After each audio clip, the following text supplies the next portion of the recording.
So you can see how huge that is. They have the museum, a pretty good one. Different vehicles they choose to transfer warheads from one place to another. Radars, antennas. You can see the silo. And you can go to the -12th floor of the underground command post using the elevator because they maintain everything, and push the red button. By the way, it's not the red button, it's a gray one. And two of those, because two officers had to push it at a time. First of all, you had to turn the key and then push the button.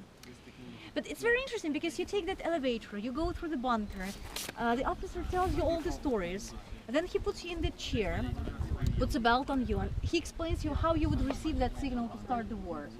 What you had to do, what did it mean, and then you actually do everything on your own, and everything works. It's not like you're starting the warhead, of course, but I mean the lights, the alarms, it all works. So he tells you what was supposed to happen after you push that button, and that's really impressive because, like, you know, I'm not a big fan of military things, to be honest. I'm more into abandoned places, nuclear reactors and stuff like that.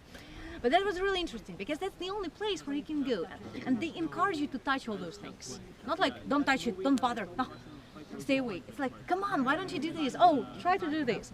And it's really interesting. So, you know, they could have made something like that out of this place, actually. Because that's not just the radar. Again, they could restore the corridor for the cables. Behind that corridor, there was the command post. It's completely broken and empty today because they took out all the equipment, furniture, and just the broken glass around the area.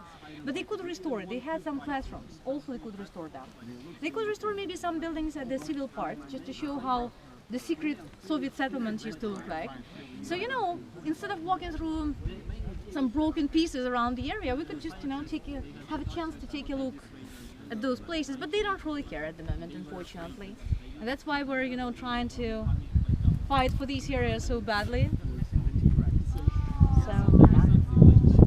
That's why, actually, to be honest, some of the local authorities don't really like us a lot. Well, some of them do, but some of them don't, because, you know, we're always pushing them to do something like, let's make the restaurants.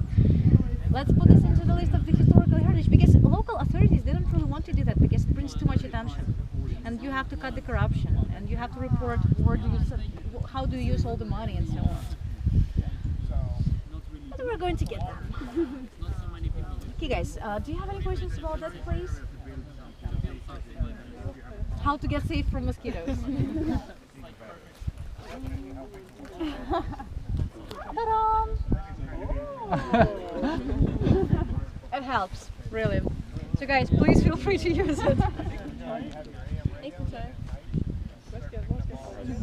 So you just like press it and put it on the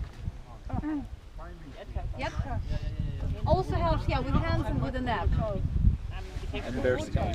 Because they bite and then on the next day it becomes itchy. Not today, tomorrow, or day after tomorrow. Fedt. Så vi sidder bare alle sammen og kører så meget, når vi skal hjem. Kan det ikke? Jeg tror bare, det er fordi, det ødelægger tøjet, tror du ikke? Radioactive mosquitoes bite you, you know.